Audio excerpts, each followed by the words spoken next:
Thank you, Ahmedullah, for that history and for putting together this amazing series. Every year, you put together a very exciting list of speakers. So we're all grateful to you for that. It is my privilege to introduce our speaker for today. Maria Holtrop is currently the Curator of History at the Rijksmuseum. She's been there since 2013. She studied history, European studies, and journalism at the universities of Amsterdam and Utrecht. She was one of the compilers of the Good Hope exhibition at the Rijksmuseum on the history of the Netherlands and South Africa, 1600 onwards. She's been working for a long time on the slavery exhibition, which I believe just concluded, but hopefully she'll tell us more about that. At the end of August, it concluded, but I saw that there's an online component, and it's organized, from what I understand, around stories. And one of the 10 stories is about people enslaved from around the area of the Bay of Bengal, and that'll be her topic today. She has published on work on the Surinamese slave shackle and the representation of Asian servants in the Netherlands. So you'll speak for, 45 minutes, and then I hope you'll be willing to take questions from the audience. So I hand it over to you. Looking forward to this wonderful topic. Thank you. No, thank you. I cannot say enough how much of an honor this is after studying Bengali people from the 17th and 18th century and not having, in the Netherlands, we don't have a Bangladeshi diaspora. So yeah, it's really an honor to be able to speak here, and I hope I will tell you something new. Now for the difficult part, let me see. Oh, well, this looks okay.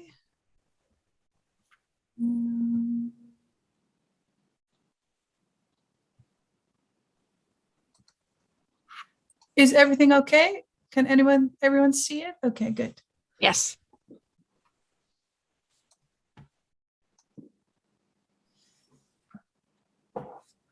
So yeah, good evening. My name is Maria Holtrop, as I just was introduced. I was one of the 4 curators who made this exhibition, and I've been working for 4 years on this. And this is the Rijksmuseum for people who don't know it, with the big banners of the slavery exhibition. And this exhibition was open for public this summer in the Rijksmuseum. And the Rijksmuseum is the Dutch National Museum. Our focus in this exhibition was on the Dutch colonial period from the 17th to the 19th century. And at this time, the Netherlands was active in the slave trade and slavery in the transatlantic region, where the Dutch West Indian Company was active, and around the Indian Ocean, where the Dutch East India Company was active. And in this exhibition, we focused on both parts of this history, which we combined with a focus on the Netherlands itself and the traces and effects that slavery had there. But as Elora just said, what was central in the exhibition were the people who were part of this history. We told 10 stories of people who related to the larger system of power and money in all kinds of ways. Who were part of it or suffered under it, people who had to adapt to it or who dared to rebel against it, people in slavery and slave owners. And by zooming in on these 10 personal stories, we wanted to show what impact the system of slavery had on the lives of these individuals. So here on the left, you see their 10 names. I will just go briefly through them.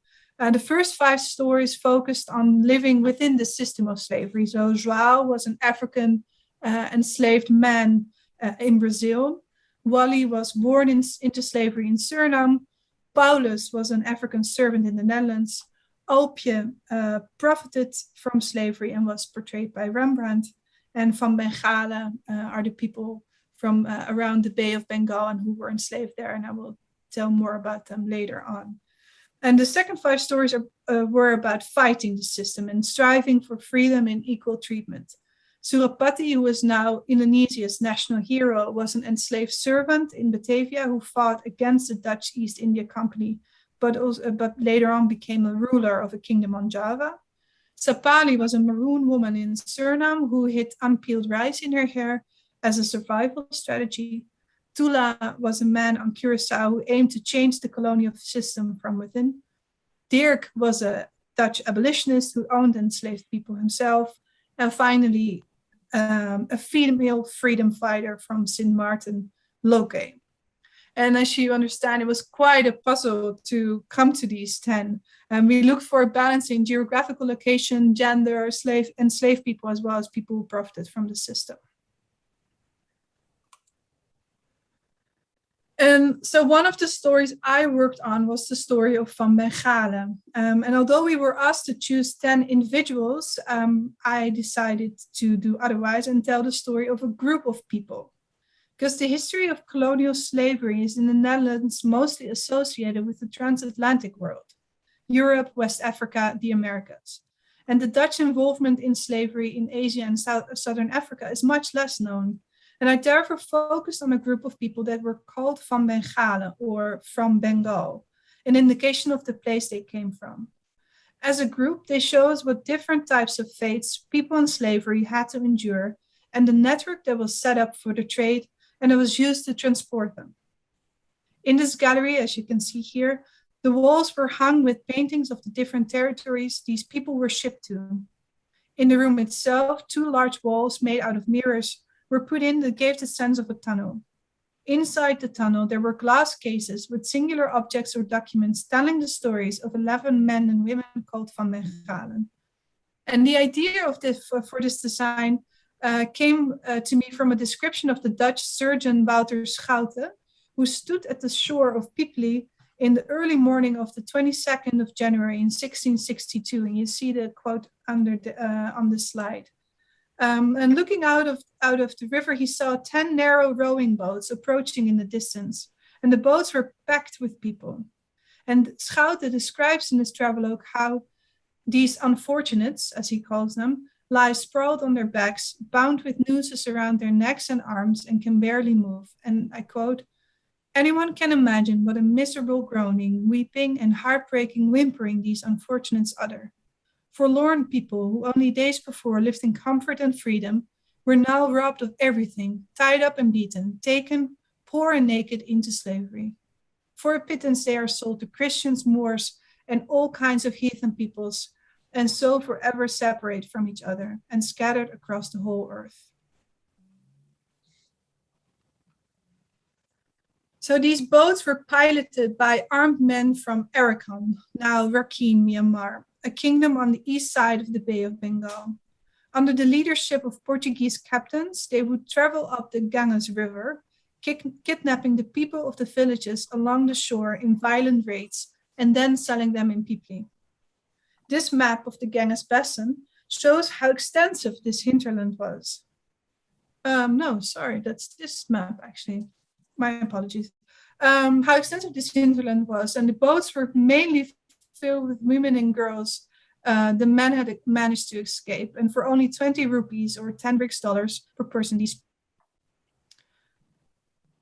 And then this map of the Bay of Bengal shows the area where the Van Bengalens, according to their toponym, came from, present-day Northeast India and Bangladesh. At the time, this region was part of the vast Mughal Empire. Southeast of Bengal lay the kingdom of Arakan, around the river of the same name. Slavery had been a custom of Southeast Asia for centuries and to varying degrees, long-term or temporarily, even before the arrival of the Portuguese or the Dutch. One could end up in slavery for a number of reasons: through poverty, debt, by selling oneself as a punishment as a prisoner of war, through kidnapping during raids, or by birth. The Dutch and the Portuguese before them manipulated these customs to their advantage. The Van Bengalens were enslaved after being kidnapped from the villages around the Ganges and other rivers in this region and brought to the slave market in Pipili or Arakan. Portuguese slave traffickers in particular played a central role in this process. They had been in this area long before the Dutch and were hired by the king of Arakan as pirates to attack ships and kidnap and sell people. They were called harmats, derived from the Portuguese word armada, meaning fleet. The populace lived in constant fear of losing all their property, being enslaved or even losing their lives at a stroke. The menace of these harmads was sung about in long ballads. I tried endlessly to find records of these ballads, but I did find some texts of, for example, the ballad of Nasser Maloum, but I've not found an audio recording of this song, unfortunately. But recently I was told that in Bengali children's stories, pirates are called Hollandai or Dutch, but I'd be very interested to hear more if you know about this as well. So the Dutch first set foot in Bengal around 1600, but didn't set up a post in Arakan until 1623. And the arrival of the Dutch East India Company meant a constant demand for enslaved people, and this provided a great stimulus to the slave market in both Bengal and Arakan. The people captured by the Portuguese traffickers were sold to the Dutch East India Company in Pipili in Bengal or Arakan. And here we see a richly attired Dutch trader with a sack of money on the right in his hand. He appears to want to buy a group of chained enslaved people. You can see them below, from the Bengali trader or ruler who stands in the center underneath an umbrella. There's another European in the background with a striking hat and he's in part of the trader's retinue, and he's probably one of the Portuguese who practiced human trafficking. So once sold, these enslaved individuals were registered in the Dutch East India Company archives, and that's how I could find them. And to make the human trafficking process possible, the kings of Arakan issued various firmans, some sort of contracts, through which they gave the Dutch the right to trade in people. The Dutch East India Company archive contains a translation of one of these firmans from 1642. And with it, the king permitted the Dutch to buy new Bengali slaves. And the word new is crucial here. The king did not want his own subjects to be sold to the Dutch. These had to be new slaves, all between brackets. Men, women, and children from the area around the Ganges in Bengal.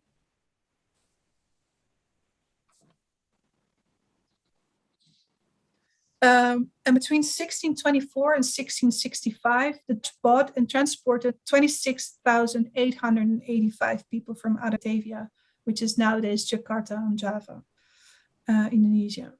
And many of them did not survive the voyage. Of the 1,300 men, women, and children bought in Bengal and Arakan in 1625, only half of them made it to Batavia alive. The Dutch East India Company's great to beat the slave trade in Arakan and kept it going. So when the Dutch East India Company left Arakan for good in 1665, the slave trade declined rapidly. In Hooghly, the situation was different. Here, there is no evidence that the Dutch East India Company as a company was directly involved in the slave trade. But as you can see in this painting of the fortress in Hooghly, Bengal, there were a lot of people, enslaved people working there for the Dutch. I will zoom in for you. So you can look at the men carrying heavy bundles of cloth out of the fortress and others sawing wood. Yeah, you can see that better here. On the left, near to the flag, you can see people sawing wood. And then there's also some people working in the gardens and in the kitchen area serving food. And in Bengal, it was more the private traffickers that played a significant role in the slave trade. And these were functionaries who earned a tidy income by dealing in the slave trade outside their work for the Dutch East India Company. After 1665 and throughout the remainder of the 17th century and the entire 18th century, they ensured the supply of people from Bengal to Batavia and the rest of the Dutch East India Company territory. This kind of private trade happened everywhere in the Dutch East India, where the Dutch East India Company was active in Asia and Africa. It meant that the employees of the company were responsible for the transportation and trafficking of hundreds of thousands of men, women, and children. So what did it mean to be enslaved in the Dutch East India Company period? Well, the Dutch traveler Johannes Olivier wrote in the 19th century that, and this is a quote, "In no colony on the face of the earth are slaves so humanely treated and given such easy work as in the Dutch East Indies." But of course, there is no such thing as a gentle system of slavery. Enslaved men and women had no rights whatsoever, and the slaveholder decided everything for them. And they could be sold at any time without having any say in it. They owned no property, weren't allowed to bequeath anything, and even their children belonged to the slaveholder. They were not allowed to defend their honor and therefore could not rise up against humiliations or mistreatments without dire consequences. So let's look at the people cult van Bengalen. For some of them, only their name and position have survived in the archives. For others, parts of their lives can be reconstructed. In this gallery, I have focused on 11 men and women cult van Bengalen. They all lived in slavery in different places and under different circumstances, and we can follow them across the entire empire of the Dutch East India Company, all the way to the Dutch Republic. In the following slides, I will zoom in on what we know of them. We start off in Batavia, nowadays Jakarta, on the island of Java, Indonesia. And just like elsewhere in East Asia, the Dutch adopted the existing slavery practices and adapted them to their own ends. And one of the most radical changes was institutionalizing the existing practices. And the notary played an important role here, because he was the one that drew up the documents that defined freedom and enslavement. Documents like the one you see here. It tells the story of Francina van Bengalen, and I've underlined the words so you can maybe read it, although it's a difficult handwriting. A woman she was about 26 years of age, who obtained her freedom in 1746.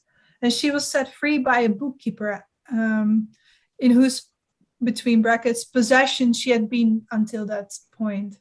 And she had to promise that she could provide for her own sustenance and would not become a burden to society. Her health was also examined, and this had been required because there was a fear of leprosy, a disease that was apparently prevalent amongst formerly enslaved people. Francina had been bought by the bookkeeper only 9 days before this document was drawn up. Did he set her free because he wished to marry her? We do not know, but enslaved women often had their freedom redeemed for that reason. And you must imagine how important this document must have been for her, because not being European, she could be suspected of having fled from her slaveholder at any time, and therefore she needed this document to prove her freedom. And what I like about this document is that you can see the folds in it. So she probably has folded it up and kept it close to her. And it makes it very personal, even though it looks also very official with all the stamps and official lettering. Stories about enslaved people are not only told through documents, but also sometimes through objects like this Siri box. This silver box was made in Batavia at the end of the 18th century. And it brings us close to an enslaved person. Although a Dutch silversmith called Rennebaum put his hallmark on it, it is likely that the enslaved man Januari van Bengalen, or January of Bengal, did the actual work and made a significant contribution to the design. And we know about him because of an inventory list made in 1780 of the possessions of Rennebaum. And since enslaved people were also considered as possessions, they were enlisted on such documents as well. And through this document, we learned that he lived with his wife Dina, also enslaved, and their two children, also enslaved, on Rennebaum's ground. And he is not the only enslaved silversmith found on this list. A man called October van Boegies was chief silversmith, and a young man called July of Sumbawa also worked as a silversmith in the workshop. And as you can see, it is very common for enslaved people in the Dutch Empire to be named after months of the year.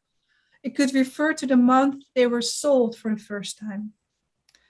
So each employee in the workshop had his own specialism. And in practice, this meant that Rennebaum came up with the designs and was responsible for the shop and contact with customers. But October, July, and January were the ones who made the objects in the workshop behind the shop. As chief, October ran the shop and coordinated the work. It is highly, highly unusual that we know the names of the individuals in workshops of silversmiths. For in general, these people remain anonymous, both in Europe as well as Batavia. So it's very, very special that we know his name and know that he worked on this box. And actually, this was one of the objects that enabled us to come closest to a person who was enslaved, because he actually touched it, he actually made it.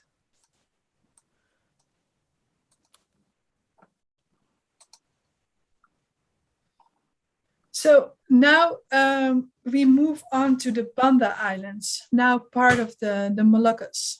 The Banda Islands were among the first places where the Dutch East India Company decided to make. I'm sorry, I'm just going to check one thing. So, I have the feeling that I don't have the right.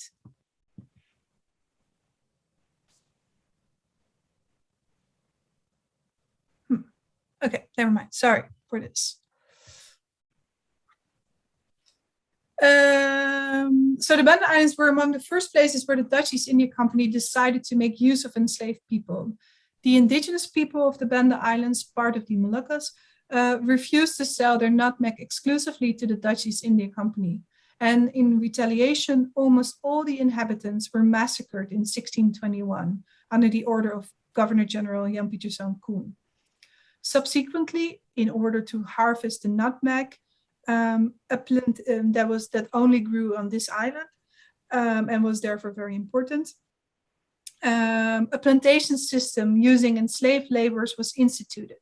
And the islands were divided into plantations, as you can see on the right, administered and operated by Europeans who had previously served for the Dutch East India Company. The laborers who were brought from Bengal and other parts of India, Madagascar, and the Indonesian archipelago. The archives include thick volumes of inspection reports listing the numbers of plantations for each year, the condition of the plantations, and the number of enslaved laborers per week. In some years, the names and toponyms of enslaved people are listed. And that's how I got to know Marij van Bengalen. She is included at the bottom of a list of 39 women who worked on the plantation of Lucas Claesson de Jong. And in 1697, 68 men, women, and children worked there. So what did they have to do working on the plantations? Well, each day they set off for the forest of nutmeg trees early in the morning and would spend the whole day picking the fruits. And on this slide, you see the bamboo tool they used for this. And at the end of the day, they returned home with their harvest, whereupon the nuts had to be cracked open, the maize removed, and the nutmegs and maize laid out together to dry.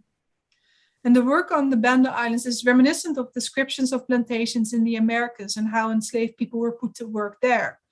But this was not the usual situation in the Dutch East India Company territory.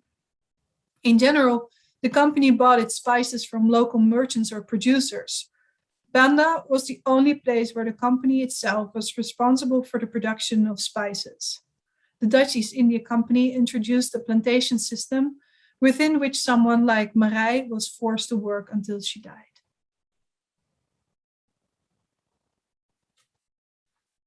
So from the Banda Islands, we traveled to southern Africa for the story of Angela van Bengalen. And although originally from Bengal, she was brought first to Batavia, where she worked in a Dutch household. Her slaveholder brought her to Cape Town on his way to the Netherlands, probably so that she could attend to him during the voyage. She was sold there twice and was eventually set free. And as a free woman, she prospered. She set up a small business selling fruit and vegetables to passing ships, and in the end died a wealthy woman in Cape Town. Her will, that you can see here, lists her numerous children and grandchildren. They occupied important positions in Cape Town.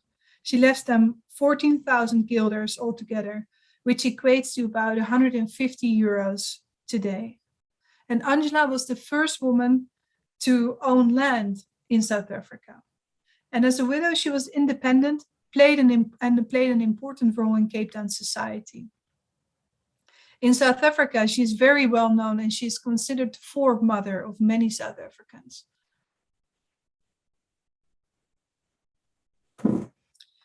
So, in this small sketch, an enslaved servant stands in a fashionable livery, holding a long pipe. He gazes in the distance, and he's probably between 15 and 25 years old, with dark curly hair and a small mustache. The other man is a wine grower called Hendrik Clutter. In his will of 1789, Augustus van Bengalen is listed as his valet, someone who had to be by Clutter's side day and night, and therefore probably held his pipe as well. Of the rest of his life, we only now know that he spent another 10 years in Clutter's service. So there's nothing else left of his life, but we do know his face and his name, and he is one of the few people in slavery at the Cape whose name and portrait have survived. So it's very, very special. But it also makes clear this point that of people in slavery, sometimes you know their names and sometimes you know their faces, but you almost never know their faces and their names, like in this case. But then we don't know anything else about his life or what happened to him. So it's always very, very annoying and very, I can't find a word, but it makes it very difficult to tell really good life stories.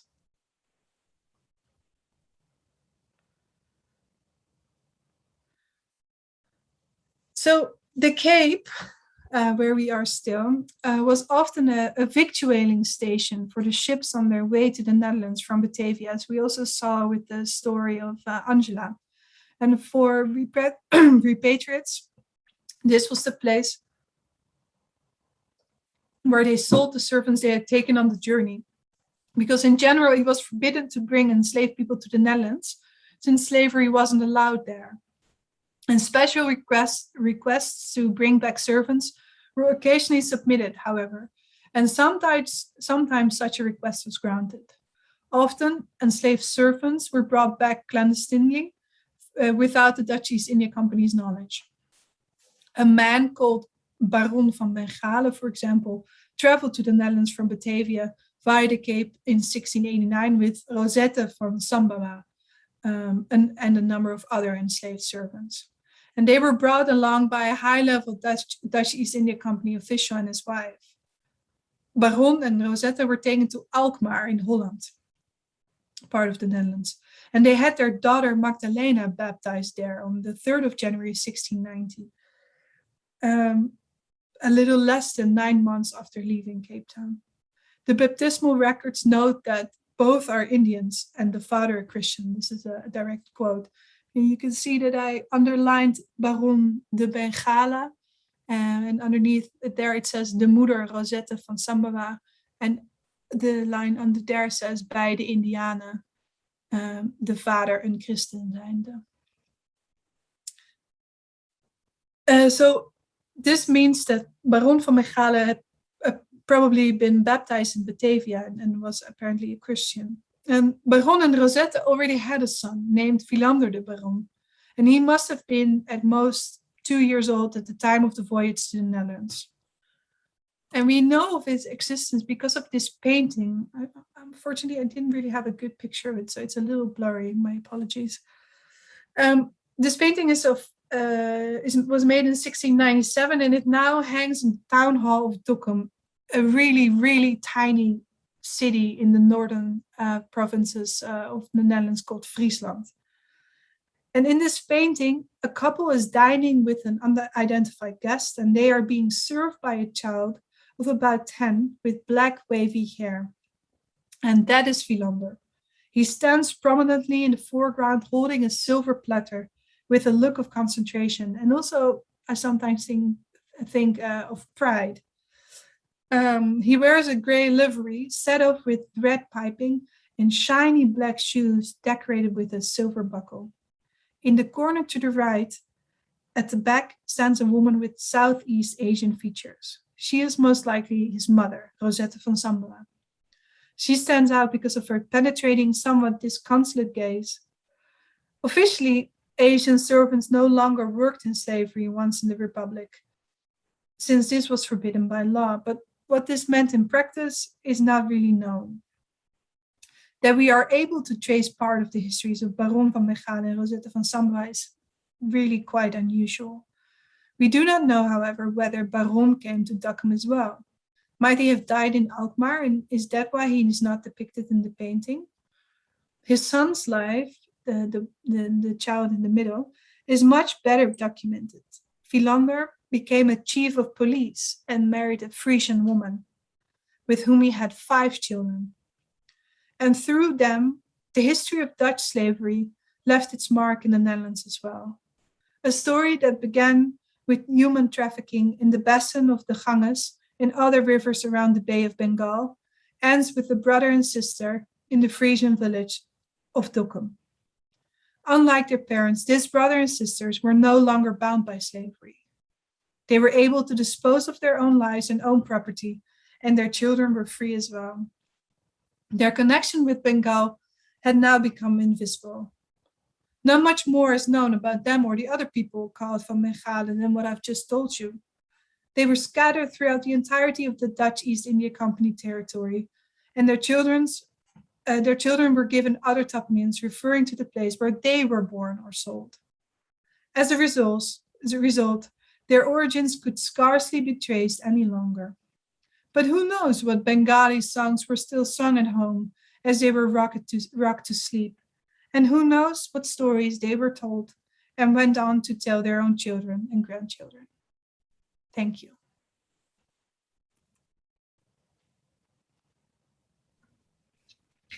Thank you so much. That was great. The question I'd been formulating was precisely, what do we know about cultural continuities that they maintained with their home country? You know, exactly. They wrote down songs, religion, things like that. But you've said that we really don't have that information for any of these different communities. Maybe the ones which were more concentrated in the Caribbean or Suriname.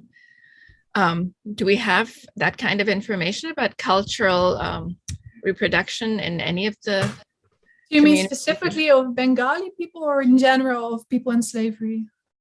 People from South Asia, I guess more generally. I mean, was the Bay of Bengal the main location? Yeah, so they in the colonial era and during slavery, they were not brought to Suriname. That was mostly people from West Africa. But yeah, as I said, it's much more difficult to answer that question for the Dutch East India Empire because, as I said, their so-called last names or those toponyms that I talked about, those of Bengal, they change. So although I am maybe from Bengal, my son was born in Batavia, so he is now of Batavia, and there's no.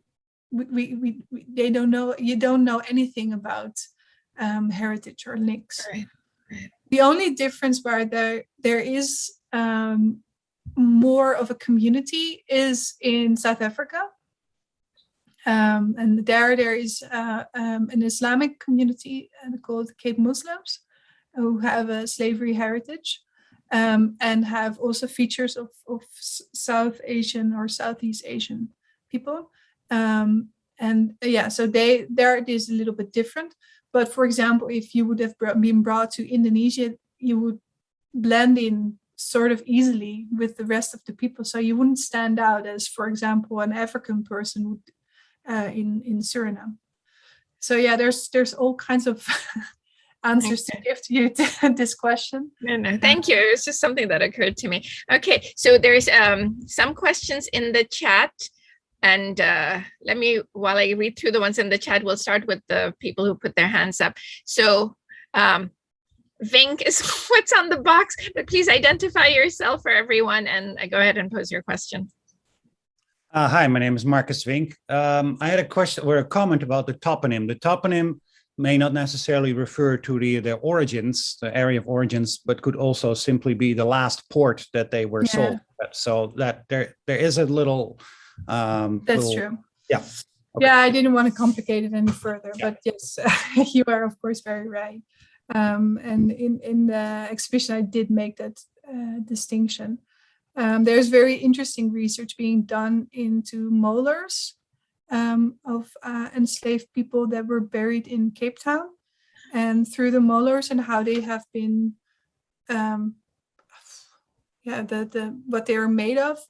The woman who did the research narrowed down that for the most people, I think they would have had 3 types of diets in their lives before the year 18. So from this comes the idea that probably the toponym is not the place there where you were born, but is just a place that you were traded. Right. One more side comment too is the people involved in the slave trade were, of course, not just private traders linked to the Dutch East India Company. They also involved, of course, Asian traders as well. Yeah, of course. Yeah. Thank you. Okay, thank you. Any other questions from the audience? Or I can go to the chat. So there are a few questions about... Well, okay, let me just do this in order. It'll be easier. Okay, one is from Thomas Nichols. What percentage of the Cape Malays in South Africa originated from the Bengal region or the broader Bay of Bengal region? Is that something you know? Ooh. Or anyone else? If I remember correctly, I think it's a quarter from India, but Marcus Vink probably knows that better than I do. Well, the numbers are certainly higher until the 1660s, for instance, for Batavia. Yeah. Then afterwards, it starts to decline as, of course, with the Mongol conquest of the region. And then the export of slaves actually comes to an abrupt halt, which is one of the reasons why the VOC withdraws from Arakan, becomes less productive to have a settlement there. Yeah. So, but until then, it's definitely it's significant. I can't give you the percentages. But. Yeah, for the 17th century, it's really high, and afterwards, well, I mean, I've looked a lot at the archives in the Cape Town, and of Bengal is a name that really stands out. That comes along quite a lot, and I knew that. I realized that when I was doing the research for a previous exhibition on South Africa. And therefore, when I was asked to do this exhibition on slavery, I immediately thought of this group of people because I saw how much they were apparent in the, well, at least in the archives in the Cape. Thank you. Well, with the qualification you both gave that from Bengal, that doesn't mean from Bengal necessarily, right? It's it could have been the last port, or it's actually, it's a large coastline of the Bay of Bengal, so not just the Bengal. And there's a large hinterland as well. Yeah. Okay. Let's see. There are questions about whether enslaved people from the region were taken to the Netherlands. You mentioned it in the talk that there's this very clean hypocrisy, right? They engaged in the slave trade in the Indian Ocean, but don't bring them to the Netherlands because we don't believe in slavery. But if you wanted, anyone, you want to talk more about that. I think that's a very interesting dichotomy that, for example, in Amsterdam, in the city charter, it's literally mentioned there that the people of Amsterdam are free people, and that's already I think in like the early 1630s onwards, and it's renewed every time and time again. And the Dutch East India Company, they don't want the servants to be brought to the Netherlands.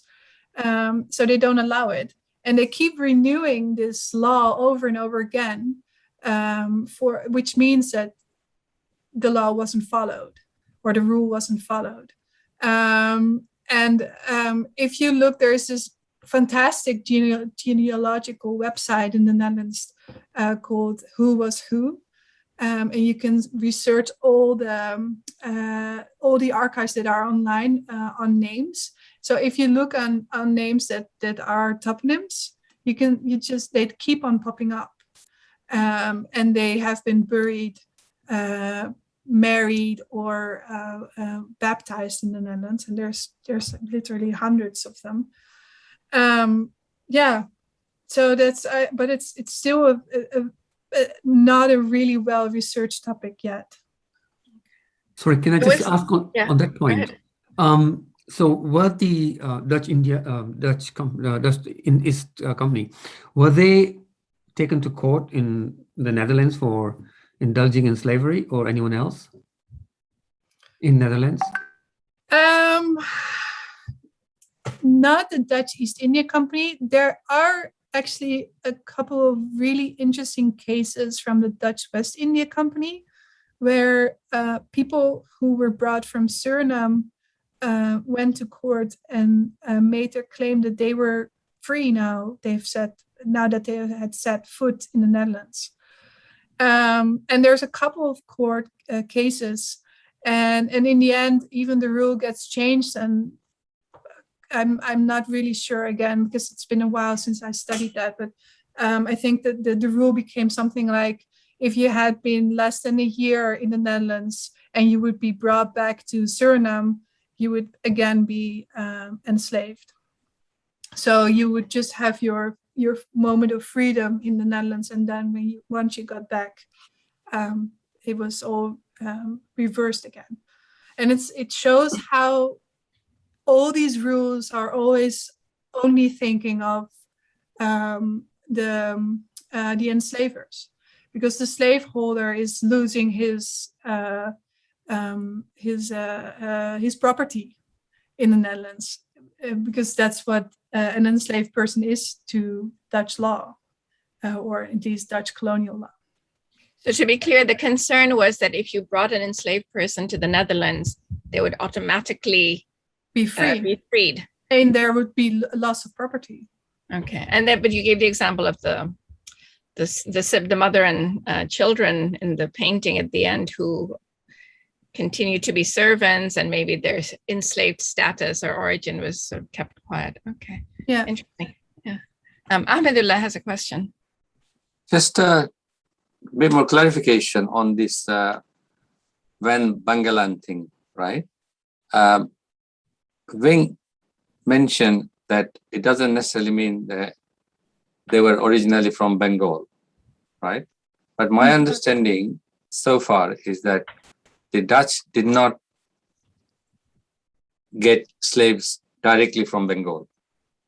They got from Arakan or Pipli, right? If they got slaves from Arakan, why would they call them from Bengal? Yeah, I don't know that, actually. I've been wondering that myself. But so they have, it's very difficult. So in the 17th century, up until like 1660, Arakan is the major hub for enslaved people for the Dutch East India Company that are brought to Batavia. And then the kings of Arakan, to get those people, send out ships to the Ganges Delta to their enslaved people and bring them back to Arakan to then dare sell them to the Dutch and Portuguese. So they are from Bengal. And for some reason, the whole area around the Bay of Bengal, if people come from there, they are called Van Bengalen. And I mean, I think if you look at the map, on the map as well, that whole area is called Bengalen, and the bocht van Bengalen. So probably it has something to do with that. That is probably the reason that they are called like that.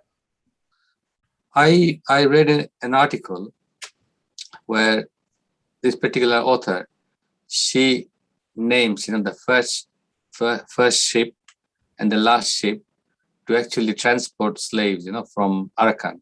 But then in her article, she differentiates between slaves from Arakan, but then the ships would stop in Palikat or Pulikat, Coromandel coast, and pick up slaves from there. So she distinguished, the numbers from coming from Arakan, who were defined as Bengalis, and some from Pulikat. They were defined slightly differently. I forgot exactly, but they were not from Bengal.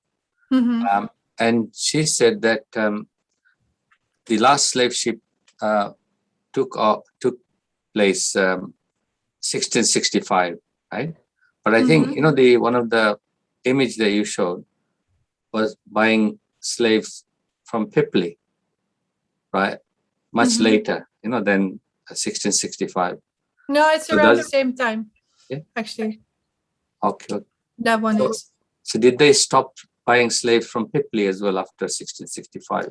No, Okay. no. In Bengal, they keep on going, because there still is a VOC post, a Dutch East India Company post, well into the 18th century, because they also buy rice and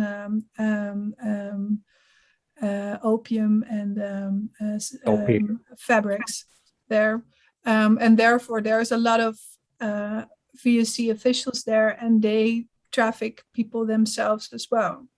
So there's, for example, someone who is a surgeon in Hooghly, then takes his servant to Batavia and sells her for twice or three times the price that he had bought her in Hooghly, and therefore makes a big profit. And that's how, again, also after the hub in Arakan stops, a lot of Van Bengalen people are scattered across the empire. But the difficult thing with these toponyms is that there is not some kind of manual where the VOC says, well, these are the different toponyms that we use, and this is the reason why we do it. And if we use this toponym, we mean this and this person. If we use that toponym, we use that of that and that person. You just find the toponyms in the archives, and from that you start to gather information and make an image of why you think this or that is the case, and also with the different rules, etc., etc. So yeah, it's quite frustrating sometimes to just get the hang of supplementary. So it's supplementary to this quickly before. It's in the article she mentions ships. She mentions two ships, I think, in the beginning, and the last ship, the name, right? Obviously, she didn't want to go into naming all the ships, but she says she listed the number, from all the ships, that took slaves, right? Yeah. Would it be possible from the archival material, would it be possible to trace, once, say, they took, say, 100 slaves to Batavia, how they were then dispersed, who bought or whom, or how they were sold off, or would that be possible? Or in theory it would, because in theory all sales would have been written down in the big VOC books, and there would have been two documents drawn, one document given to the new slaveholder and one exactly the same document in the big VOC book that are held in Jakarta. And there's just endless books with all these sales, but they are really in a really bad condition, and they have not been digitized, and they have not been gone through, as far as I know, rigorously as you propose now. And also there must have been a lot of sales out of the system. So yeah, theoretically that you could do that, because the VOC is very adamant of making a paper trail. And therefore we can follow a lot of these people through the paper trail left in the archives. But if you get them all now, I don't know. Obviously, you need to know the language. Yeah. To be impossible for me. Yeah. And to read the old handwriting, of course. Mm-hmm. There were a few more questions about, did Bengali enter the Dutch language in some way? But my sense is you probably don't have enough information about that, because it was tied to my question. I don't expect anything in the Dutch language in the Netherlands. It is much more likely that there is remnants in Afrikaans. Yeah. Because in Afrikaans is a combination language of Portuguese, Dutch, and all kinds of other languages, because enslaved people would have to communicate with each other, with the slaveholders, and therefore this new language would start. So yeah, I expect there to be Bengali words. Okay. There was a question from Saad Mahmoud. If you're still here, is there anything you want to follow up with?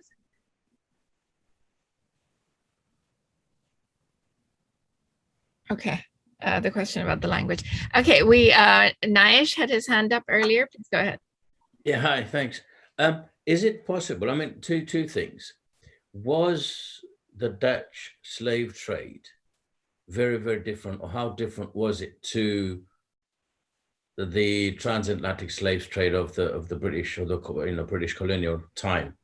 And secondly, was it that the slaves inherited the enslaver's last name or second name? Is that why there might be a confusion in terms of where they originated from?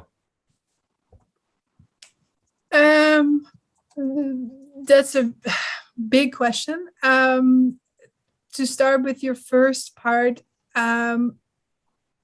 there are lots of differences, but also lots of things that both the West India Company's slave trade and the East India Company slave trades have in common. And yeah, it's really, really difficult to kind of put them side to side. The things they have in common is that once you enslave people, they are your property, and all their offspring are your property as well. You are allowed to do almost anything with them and their offspring. So that's really similar.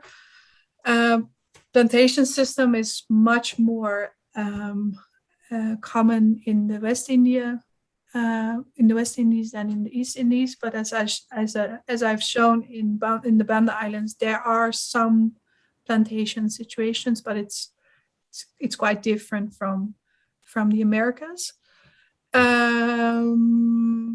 Yeah, and there's lots of differences and similarities as well, but I think there are a few important ones.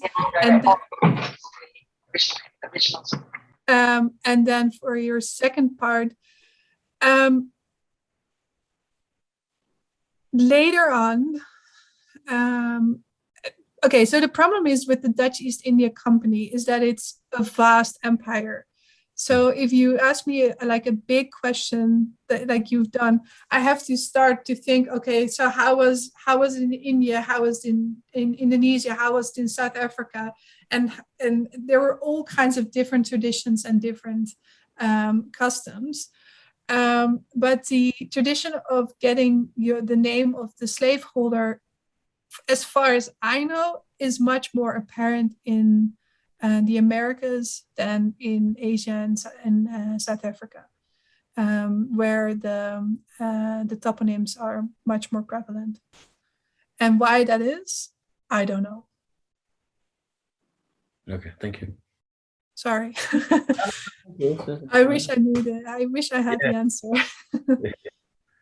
I don't see any questions from the audience right now. As I've said in the chat, because the boxes are now on two screens. I can't see people on the second screen, so please use the Zoom raise hand function if you'd like to ask a question, so that then you'll pop to the top of the list.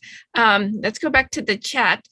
This is not directly about the Dutch East India Company, but there's a question from Cyrus Humphreys asking if enslaved people were used in the indigo industry in Bengal. And I don't know if you have any thoughts on that, Maria, or maybe someone else. I don't know that, actually. I'm sorry, no, I don't know. Yeah, I don't, I mean, okay. Okay, Peter Musgrave has a question. What was the role of the Dutch church in supporting and then maybe later being critical of slavery? Ooh, interesting question. Yeah, in the beginning of the 17th century, so okay, we first have to establish, do you mean the Dutch church in the Netherlands itself, or do you mean the Dutch church in the colonies? Peter? I was really meaning the Dutch church in the Netherlands, but I hadn't thought of that. But whether I didn't know what the Dutch church would have been in the colonies like. Okay, so in the Netherlands, in the early 17th century, so this is the time where the Dutch rise up against the Spaniards, and they start to identify themselves as Protestant, and their Protestant identity is very important to them.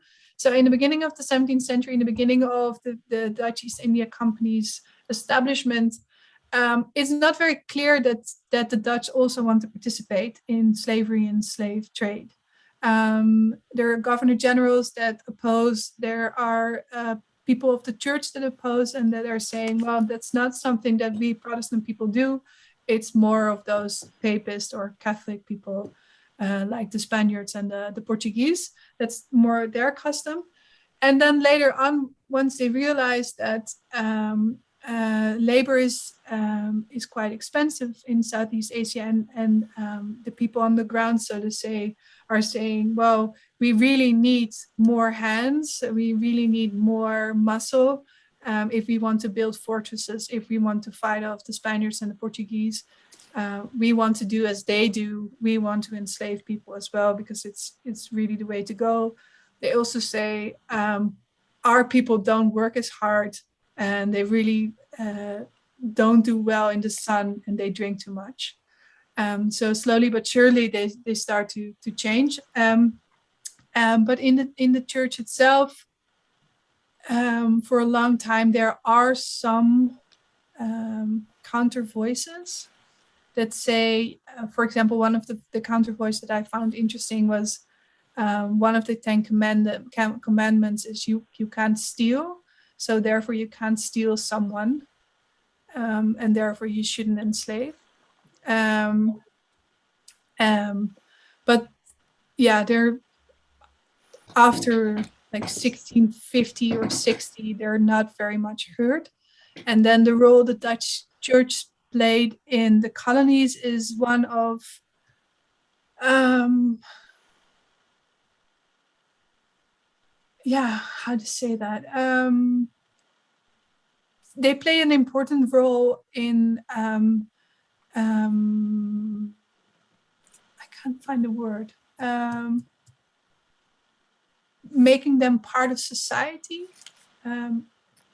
bringing them up to be good Christians, baptizing them. Integrating them into society? Integrating them, yeah, but also making them... Disciplining. Social disciplining. Yeah, that's the word. Thank you. And that's, I think, the most important role the Dutch or the church plays in the colonies in terms of slavery. Yeah, to expand on the role of the church, I wrote an article about the debate on slavery in a South African historical journal a number of years ago. And one of the parts that I talk about is also the role of the church. And there's a minority opposition to slavery in the Dutch Republic, but that comes within the church from the kind of more orthodox Calvinists. So there are definitively a distinct minority. So the majority of the church will rationalize slavery. The minority of one of the arguments that is used is, aren't they our brothers, right? Just like Las Casas kind of argued for the Indians in the Americas. But the overseas church is subservient to the secular authorities of the VOC. So they are definitely a kind of muted voice overseas. But within the Dutch Republic, there is a minority kind of Orthodox Calvinists, the counter-remonstrants, or the Voetians, as they're called, that are kind of, that some of them will actually raise opposition. And then, of course, in the late 18th century, with the Enlightenment, you got a new voice that kind of is added to the mix. Yeah, what I found interesting is that there's sometimes correspondence between the Netherlands and, for example, Batavia. And then there's this one example, and it sounds very from nowadays, where they say, well, you don't know anything about the way we are here. So without you coming here and understanding our way of life, you shouldn't criticize the things that we do. And that is that. And in terms of the exhibition, I also found it interesting that, I mean, there weren't not a lot of critical voices, but I think what the critical voices show is that slavery is never something people agree on. As we now tend to think sometimes that, well, slavery was just something we all did, and was just something that was a custom and part of life, etc., etc. But those critical voices, even if they are only a few, show that that is really not the case. That slavery as an idea is always battled, is always questioned.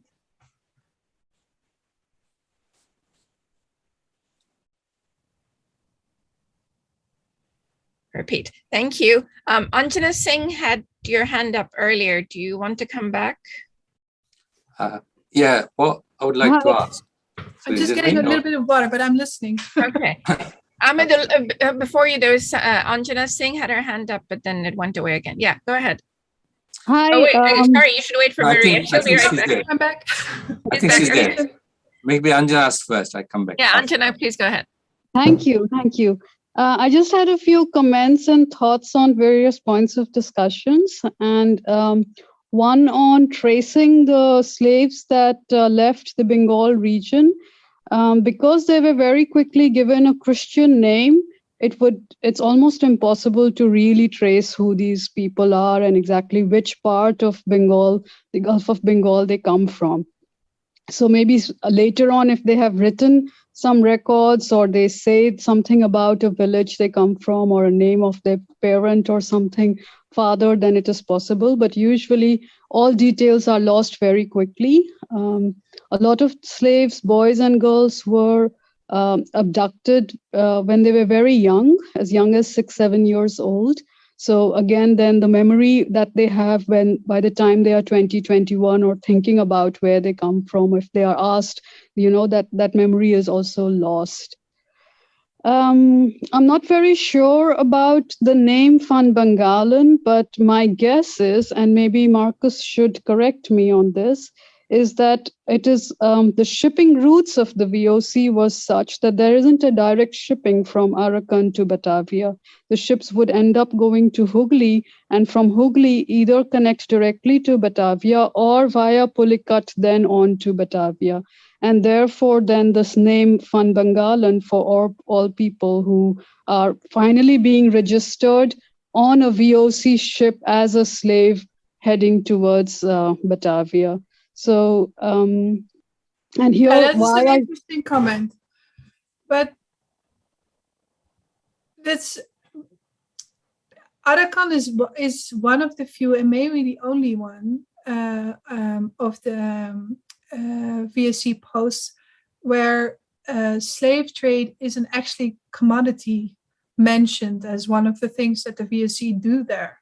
Is so not mentioned? It is. It is mentioned. Sorry. Yeah. So that would kind of counter. I mean, I understand what you're saying, and that I think that makes a lot of sense. But then since it is one of the only stops where they actually get by people. Well, there are some other places like Madagascar where they send specific slave ships to. And Malabar as well. Or Yeah, in Eastern Southeast Asia. Yeah. So there are some, yeah. Yeah. But Arakan is the largest kind of field where slaves are picked up from in Asia, but other places are indeed picked up from. Malabar, Madagascar of course, are good examples. The other reason why they would be called Van Bengalen is also because wherever they were picked up from, be they Arakan or be they people from the hinterland of Bengal, Bihar, or Gujarati merchants who have, or runaway boys who are moving westwards and ending up in the port of Hooghly.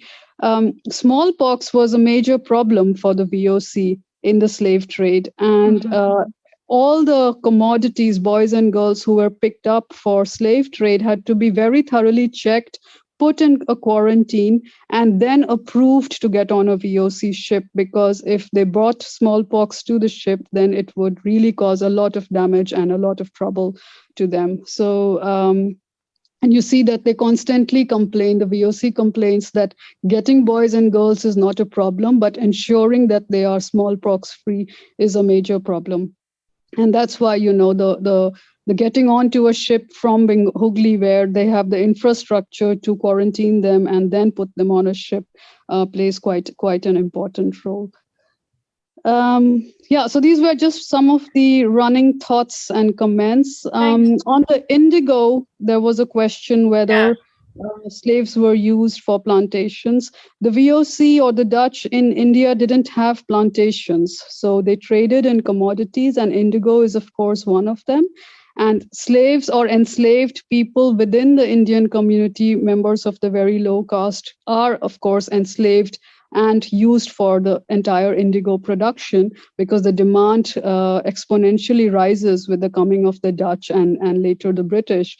But the VOC itself did not have indigo making factories or indigo producing plantations, so to say, that they would engage in them directly.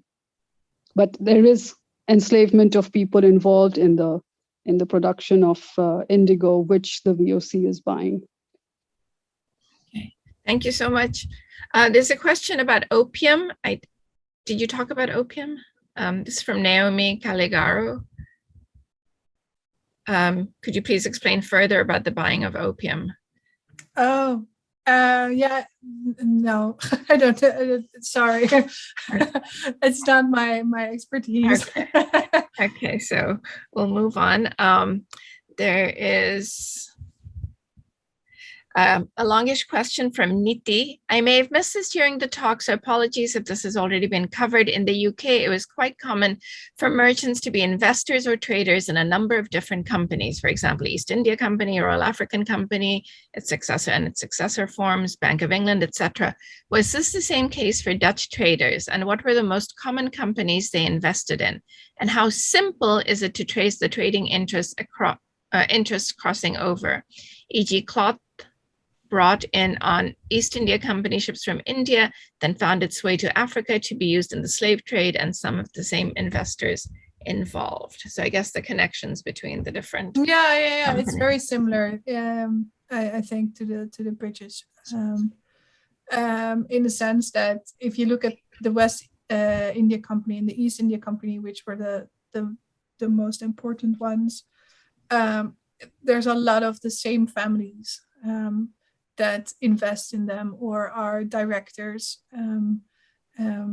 So yeah, it's very similar, and you see it also, for example, the I don't know if that's the word, but the Guinea cloth coming from Bengal, then is transported to West Africa to buy people there, etc., etc. So there's all kinds of lines and voyages going across the world. Okay, thank you. Ahmedullah, sorry, you had your hand up earlier. Just to point something out first, is I also believe that Dutch merchants also had shares in English East India Company, British East India Company. right? That's one thing. The other thing is that about Arakan, the article that I read, that lady talked specifically about ships picking up slaves, from Arakan, and then going to Pulicat, and then picking up an additional slave from Pulicat or Pulicat, and then taking them to Batavia, right? So unless she made a mistake, so there was direct route from Arakan to Pulicat, then Batavia, not Arakan to Batavia direct, right? So they picked up additional slaves in southern India, in the Coromandel coast, right? A question that I wanted to ask you is about Dutch Buccaneers.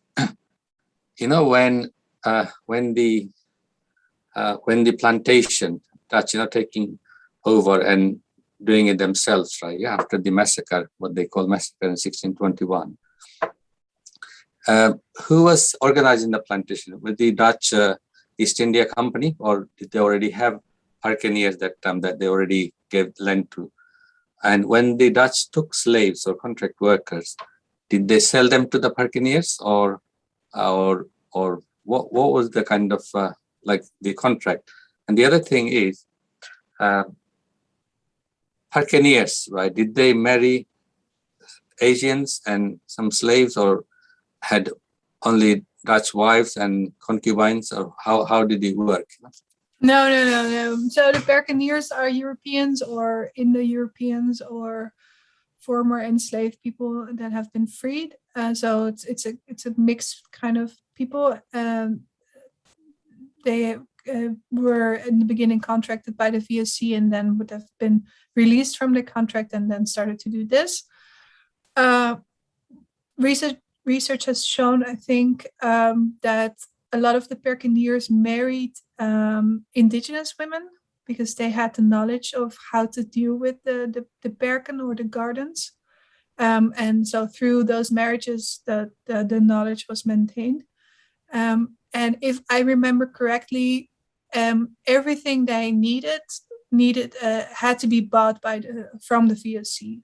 So both people and products, and they would sell their produce to the VOC. So the VOC is always just their main partner, and much to the annoyment of the people working with them, because there's never enough enslaved people to work, and there's never enough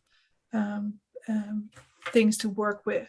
So there's always a lot of complaining that the VOC isn't treating them well and isn't a good partner. But that's as far as I know, because this is really, I must say, I feel a little apprehensive to talk when there's probably much more knowledgeable people in the room. I'm very much a generalist, and I've read a lot of articles and books by other people, but it's not as if I've been doing this research for years and years and years. Marcus? Yeah, I just want to add on the Buccaneers. So yes, there's a lot of complaint about the VOC, but in times when the Buccaneers are in debt, so there's a volcanic eruption or there's a series of poor harvests or so, then the VOC will jump in and will supply slaves, for instance, at favorable rates to the Buccaneers, just to keep them floating, because they are too big to fail for their operations. So it's kind of a love-hate relationship. That's kind of what we have here between the Buccaneers and the VOC. They can't live without each other, but they can live with or without them. So that's kind of to describe it. Because I read they had both slaves and contract workers. So how did they kind of relate to each other in the, say, Banda Island? I think they only had enslaved people. Yeah. There's no contract workers. Not together, maybe sequentially. Yeah, maybe afterwards. When slavery was abolished. Then contract workers can. So there's a really interesting discussion in the chat about ideas about race and legitimacy, with examples from Scotland. So I want, but people should read it. But I thought you might have thoughts, or you might be able to tell us about ideas about race and miscegenation. Some of it you've already said in response to Ahmedullah's question about who they married and didn't marry, but what was there an official policy from the Netherlands that was like or unlike that of policies that the East India Company had about marrying local women, or not? Yes, also a very interesting topic. They could marry, let me think. I think they could marry women, formerly enslaved women. They couldn't marry, I think, enslaved women. But they had to be baptized. I mean, it all also it's different rules, different times. But what happens, for example, with governor generals, if they, I have to start at a different point. So you have to understand a colony like Batavia, so Java, or parts of Java, there's not a lot of European women because it's mostly men sent there. From the early stages onwards, there's a lot of marrying with Euro-Asian or Asian women, and then first Asian women and then Euro-Asian women. And those are the women that stay there. So the men, they are, they make careers and they will move somewhere else, or they will be on sea, being merchants, etc., or they just die young. And the women, they stay. So lots of times the society is made up by women because they are the people that stay. And therefore, there is always a lot of hate for those women because the European travelers always say that they're more Asian than Dutch or more Asian than European, and they have all these weird customs. And then so they have all these really nasty remarks about them, that they chew tobacco and spit, and that they have different I don't remember what kinds of things they throw at them, but if you read those quotes, you really think very lowly of those women. But it's just, they're just different from European women. What I also find interesting in terms of those rules is, so for example, if governor generals marry Indo-European women or Asian women, they want to send their children to the Netherlands because there they can get a good education, etc., and it's good for their career. But their mother never can come, and even the children aren't really allowed to be sent back. Only if they apply to the highest courts, etc., etc. So there's this idea that I think the Netherlands really wants to make a strict division between what happens overseas and what happens in the Netherlands. So is this something that changes over time, or it's something that's not really easy to uphold? Okay. But I don't think it necessarily changes over time. Okay. Anjana Singh, go ahead. The changes come about as late as the opening of the Suez Canal. That makes it easy for European women to go to Asia, and then it is a major status symbol to marry European women and not go native or not indulge in marrying Indo-Europeans or Asians. And on the children being sent back, the color of the skin played a very important role. So if the children were lightly skinned, had light skin, they could get a passport more easily than if they were darker skinned. And of course, for the boys, it was rather desired that the boys should come back to Amsterdam or London and get an education rather than the girls. Girls were usually used in the network to maintain relationships and married and kept nearer to home, and I say home in inverted commas because a lot of these men felt at home being married and living there. They didn't see themselves returning back to Europe. So they didn't mind their sons leaving and getting some education and returning to work for the company or later the colonial government. But the girls, they preferred to keep within them and use for their own social climbing and securing their own positions within the network. These Indo-European women that Maria was speaking about, they were really the backbone of the community, and young men who arrived in India or Indonesia hoped and aimed and desired to marry a widow of a higher official, because that woman, that widow, could really open up many offices and many promotions for a young recruit.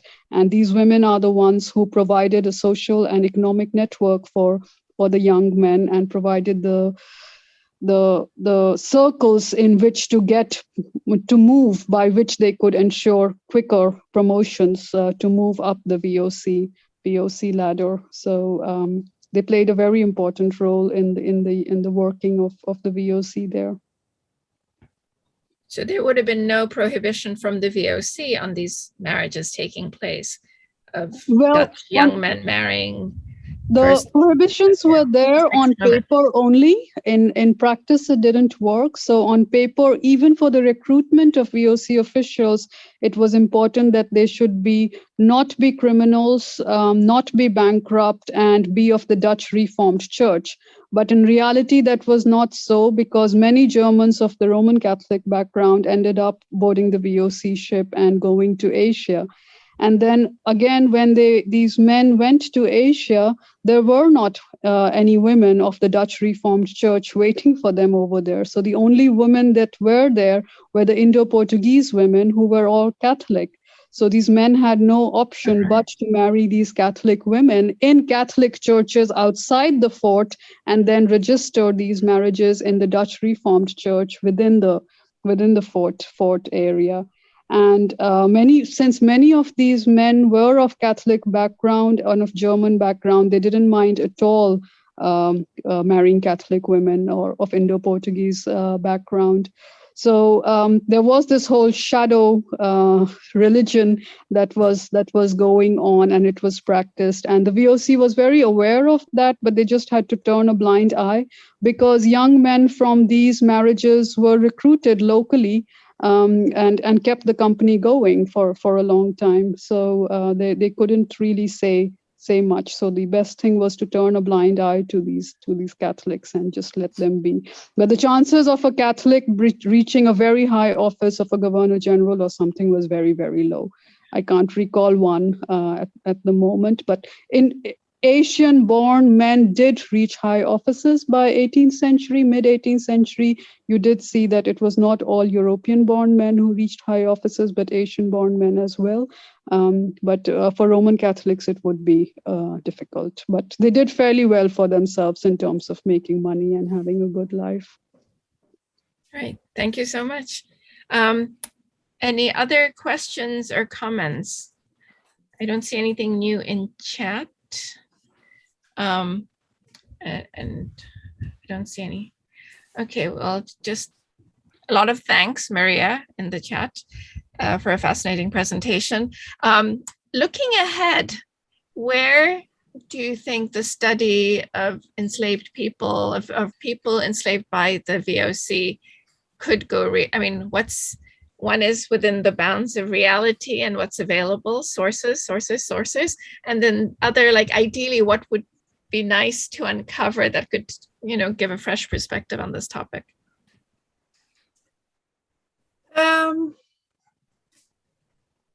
I think that, there is so much. I think, and I would love to hear what Marcus Fink thinks about this as well. But I think that for the Dutch East India slavery, a lot of focus has been on slave trade and on roots and et cetera, and less on people and individuals and culture, perhaps. I think that's in general the case. And with slavery, that in the historical world, slavery started to be studied from a more economical perspective, to be about facts and figures and gains and losses, and then also through the communities itself, the more social historical approach became prevalent and important.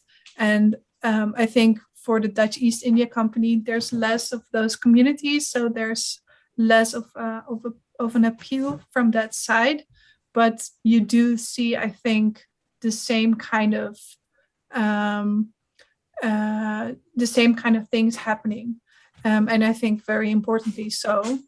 And also, for example, the archives in the Cape have been very well published and very much looked at, where the archives in Jakarta not as much. And I think there's still a lot of gold to be found.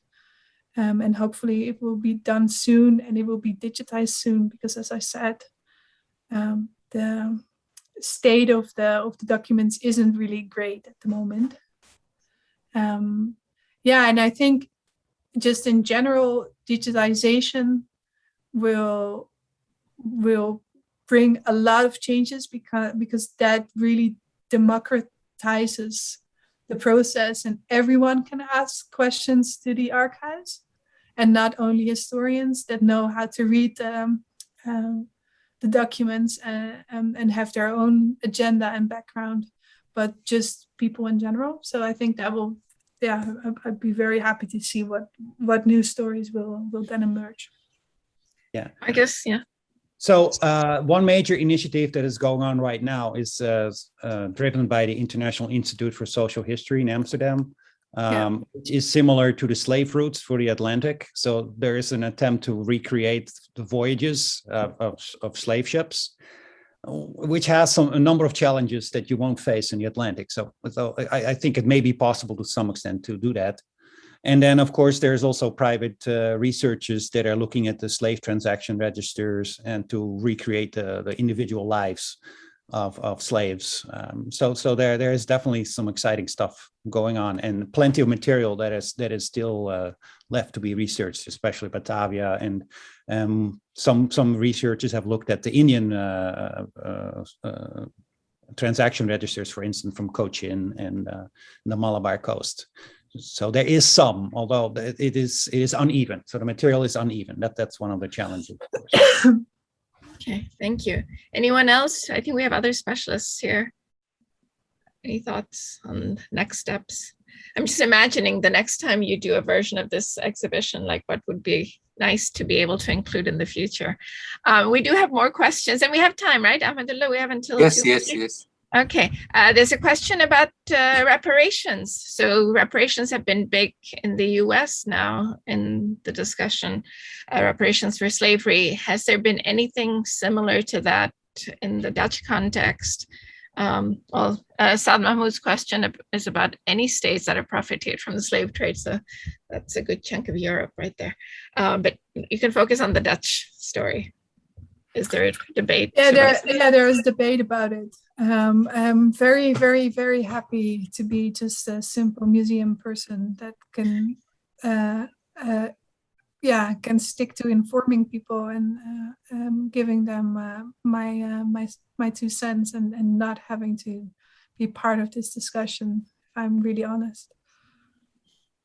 Because I find it very difficult.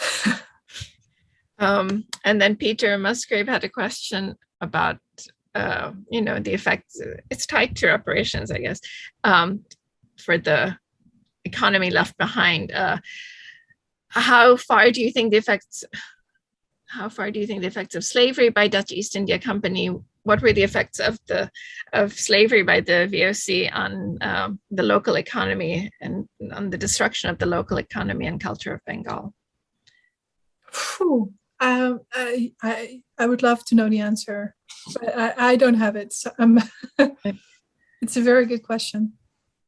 I think as Asad Mahmoud says, in the case of Bengal specifically, historic Bengal, I think the Portuguese probably had a bigger presence. But of course, the families that were ruined by people being abducted and taken away would have had their own kinds of effects. Okay.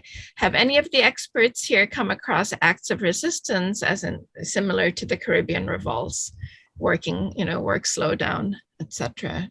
Yeah. No, there's beautiful stories. There's the famous story of the slave ship, the Mirmin, in the Cape context, where, if I remember it correctly, the enslaved people were brought in from Madagascar and were taken to the Cape, and halfway through they revolt. And I think they kill almost everyone except for a few of the people working on the ships, let's say. But then they get misled because they come to they want to turn the ship around to sail back to Madagascar, but the sailors don't do it, and they come onto the coast of the Cape, and they think it's Madagascar, and they go there, and then they are all caught and put to trial and sold into slavery. What year was this? 17 something. There's a famous book on it. It's a very interesting story. And I had another example. What example did I have? Oh yeah, there's also, again, from the Cape, because there's a lot of stories always from the Cape because of the archives there. But there's another beautiful story from quite late, I think 1808 or something, where there's 3 people wanting to start a revolt, and we know this from the criminal records, and so it doesn't work out, and then one of the witnesses say, well, but he said to me that tomorrow after the revolt I could say to my mistress jij instead of u. So yeah, you don't have the distinction in English, but there's like the you for higher people, and then the you for just your friends in general. Mm-hmm. And u is for your mistress, and jij is for your friends. And okay. I found it so really nice to, I mean, I'm always fascinated by those little glimpses of the life of enslaved people, where they are actual people that I understand. And this makes it so very human. Just the idea of not having those distinctions in society anymore, and everyone is equal after revolution. I really like that example. Yeah, but there's lots of them. Okay. Yeah. The most famous one is, of course, one of your topics, Surapati, of course. Oh yeah, of course. Yeah. I should have. Who established a princedom on the island of Java, and then of course Marronage is everywhere. I mean, and then there, if you go through the records of the VOC, everywhere they're complaining about these runaway communities, and that are stealing, that are actually living in symbiosis with the area that they run away from, and and so that's a constant. If you just flip through a number of years of records, then any of the settlements that you go through. Always, yeah. And also that's a really horrible or definitive way of resisting is suicide, mm-hmm. which is also very apparent, which was also one of the examples actually in the Van Bengalen gallery that I didn't mention. A small book of a surgeon from Batavia who lists all the corpses that he visits. And I think in that small book of 3 or 4 years, there's 15 Bengalis. And they're all enslaved people, and they either hang themselves or slit their throats. So it's really a testament of how desperate a lot of people were, or running amok, as they say. And it's such a clear way of depriving the slave owner of their property, right? Yeah.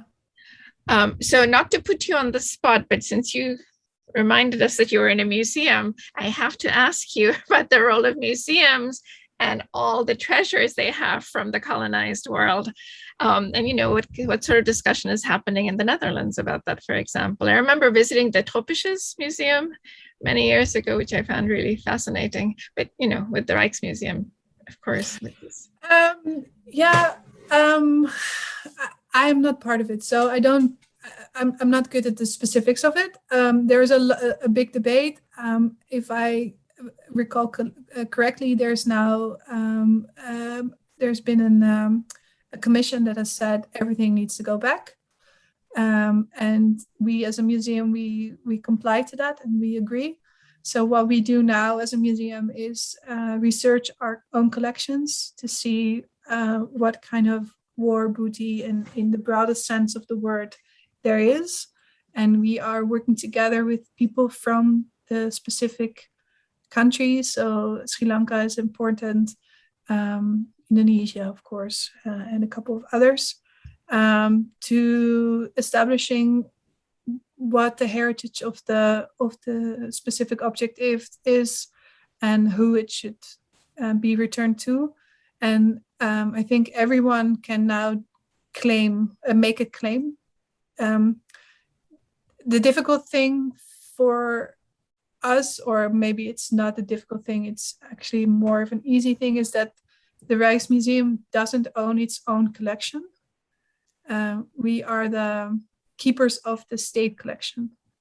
So the Secretary of State or the state is the owner of our collection. So we as a museum can't return any goods because it's not ours to give.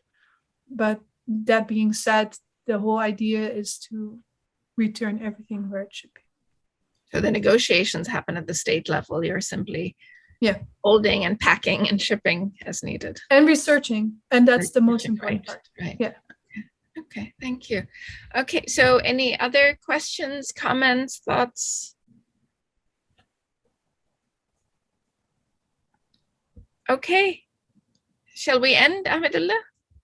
Yes, I will just say one or two things before we end. Just like to thank Maria and yourself and everybody else who came. I just want to point out a few things. Maria recommended a book to me a couple of years ago. It's called Mira from Banda. It's a fiction. You can get a lot from there in terms of the history, you know, the relationship between Buccaneers, mistresses and Dutch wives, you know, white wives, and all kinds of interaction and dynamics.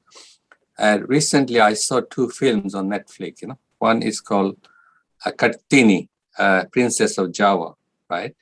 And another one, I forgot the name. It's so beautiful, but it's in a Dutch and Javanese language, not the official Bahasa Indonesia, right? And in there, a Dutch businessman, he also has a mistress, Indonesian mistress.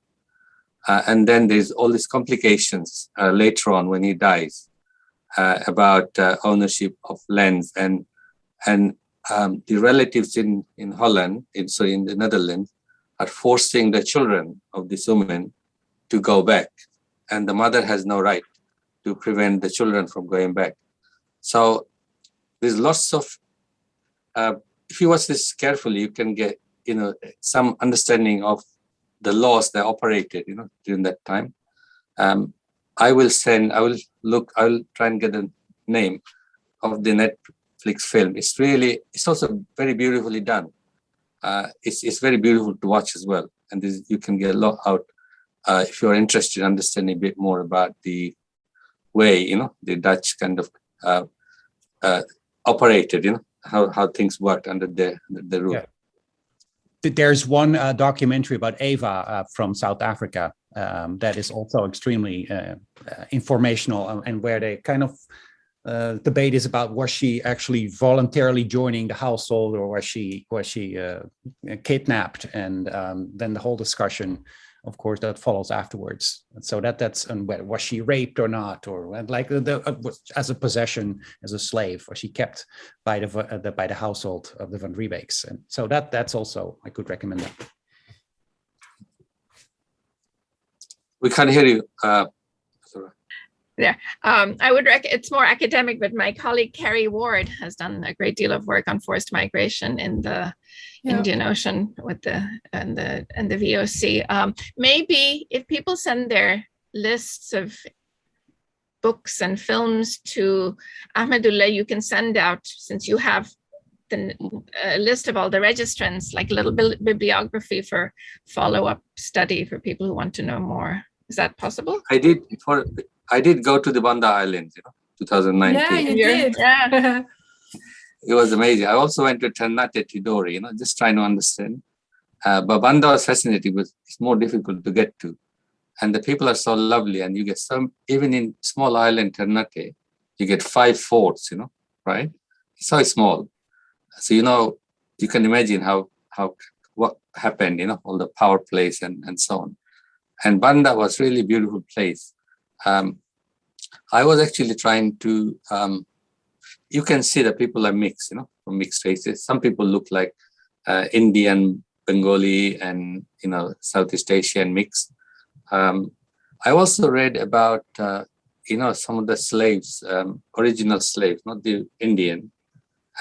Some of the Bandanis were enslaved, and some of their relatives who escaped to other islands. They used to sometimes come in the night, to try and pick them up, to free them, and take them away.